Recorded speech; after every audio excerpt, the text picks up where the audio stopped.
बर' खौरां आरो जुमदुवार रादाब नोंथांमोननि नायगिरि साफ्रोमखौबो आंनि गोसो सिंनिफ्राय हाजासे साबायखर बावनाय थाहैबाय। लोगोसे नोंथांमोनहा जे बेयाव खबर लाफैबाय बिनि थाखाय आङो आंनि गोसो सिंनिफ्राय हाजासे साबायखर बावग्रोयो।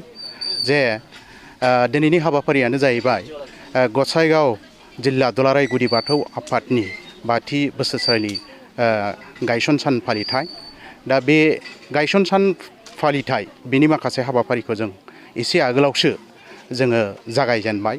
जेरै बाथौ खुलुमनाय, फोथारनाय, लोगोसेयै फिरफिला उरायहोनाय आरो गोथै सि बावनाय बेबायदि हाबाफारिखौ जोङो मावखांबाय।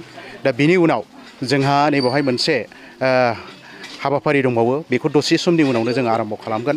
बेनो जाहैबाय गसाइगाव दख'रा दुलाराय गुदि बाथौ आफादनि मोनसे आबुंथारै आफाद दानाय।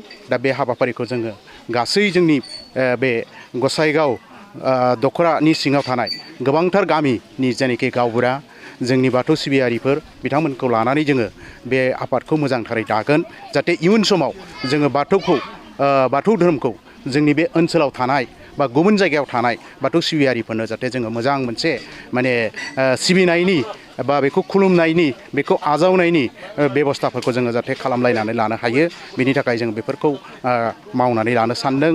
लोगोसेयै बेखौनो आङो दिनैनि बे हाबाफारिजों खावलायनो सानदों जे जों बाथौ सिबियारि हिसाबै जोङो धोरोमखौ मोजांथारै जोङो सिबिनांगोन। मानो होनना बुङोबा धोरोमखौ जोंनो साफ्रोमनोबो नांगौ। जे धोरोम नङाब्ला जे जोंनि जिउआवहाय माखासे समावहाय आसखान्दा जायो। मानो होनना बुङोब्ला धोरोमासो जोंनि गोसोफोरखौ दलरै हमथानानै लाखियो खैफोद आफोद समाव। बेनिखायनो धोरोमखौ जोंनो नांगौ। दा धोरोमखौ जोङो आजावनानै लायोब्ला जों धोरोमखौ मोजाङै सिबिनांगौ, जों मोजाङै खुलुमनांगौ, मोजाङै जोङो बेखौ दैदेनलांनांगौ। आं बेखौनो जोंनि रायजो राजा बिथांमोनखौ आङो खावलायो। सिगां खुलुमबाय आं बयखौबो, आरो लोगोसे जोंनि जे बड' खौरां आरो बेनिफ्राय मोनसेया जुमदुवार रादाब, बे रादाबनि जायफोर बिबानगिरि नोंथांमोनखौबो आङो नैबे हाबाफारियाव जोंजों बाहागो लाफैनो थाखाय आं साबायखर बावबाय। दा जोङो गसाइगाव जिल्ला दुलाराय गुदि बाथौ आफादा दिनैजों जोङो 6 बोसोराव आगान सुरनोसै। जों 5थि खेब नैबे जोङो गायसनथि सान आफादा नङा, जोंनि दुलाराय गुदि बाथौ आफादा गोबावसै। सिगां क'क्राझार जिल्लामोन, क'क्राझार जिल्ला जोंहा मिरु आफादाबो गोबावसै, खिन्थु जोंनि गसाइगाव जिल्ला आफादखौ दाफुंना होनाया जोङो नैबेजों जोङो 5थि खेब जोङो बेखौ फालिबाय आरो एबार। दा जोङो गामाखालि बोसोराव जोङो सराइबिल, बेनिफ्राय जोङो संकस खेराइसालियाव जोङो फिसायैनो जोङो नैबे हाबाफारिखौ लायोमोन।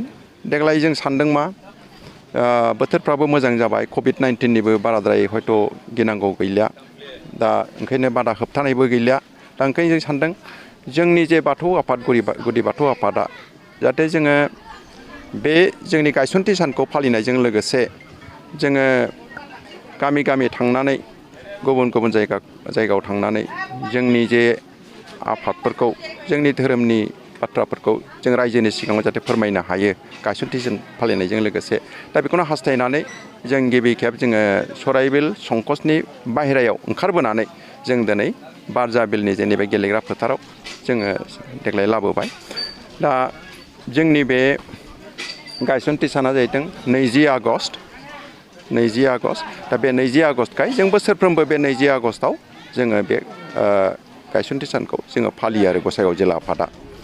दा जोंनि हाबाफारिया दिनै बेनो, जों जेबो हाबाफारि गैया। सानसेनि हाबाफारि लानानै जोङो जेरै मावनांगौ, जोंनि जे फिरफिला बिरहोगोन, जोङो सिगां हयथ' जोङो जायगाफोरखौ, फोथारफोरखौ जोङो फोथारनानै लागोन। फोथारना लानानै सोरबा जायगायाव जुदि बाथौसालि दंखायोब्ला जोङो बाथौसालि गायसननांलिया, आरो जुदि माबायाब्ला बाथौ गायसनबाय, हयथ' बाथौ खुलुमबाय, बेनिफ्राय फिरफिला बिरहोबाय, गोथैसि बावबाय, बेबायदि रोखोम लानानै आरो बेनिफ्राय जोङो गुसुङैनो जोंनो गेवलां मेल लाफायो आरो। दा जोंनि गासै हाबाफारिया बेनो। देग्लाय बेवहाय जोंहा गसाइगाव दख'रा आफादा दाना होनाया जोंहा बावाखै दा बेखौ जोङो एडहक बादि जोङो दाथ'ना दोनदोंमोन दा दिनैनि सानाव बिथांमोनहा गेजेर खोन्दोआव बे आफादखौ फुल फ्लेजेड मोनसे आफाद दाना लानो नागिरदों गसाइगाव दख्रा जोंनि दुलाराय गुदि बाथौ आफादा दा बेनो देरसिन जोंनि बे दख्रानि गेजेराव बे गसाइगाव दख्रा नैबे आफादानो देरसिन जोंनि जिल्लानि गेजेराव दा बिथांमोनहा दिनै बे हाबाफारिखौ लाफादेरदों दख्रा आफादखौ जोङो जाहाथे फुल फ्लेजेड मोनसे गोगोम मोनसे आफाद दाना लानो हायो बेनि थाखाय बे लादों दा गेजेराव जोंहा नैबे जागोन आरो बिनि उनावसो जोंहा गेवलां मेल जागोन जोंनि हाबाफारिया जोंहा बेनो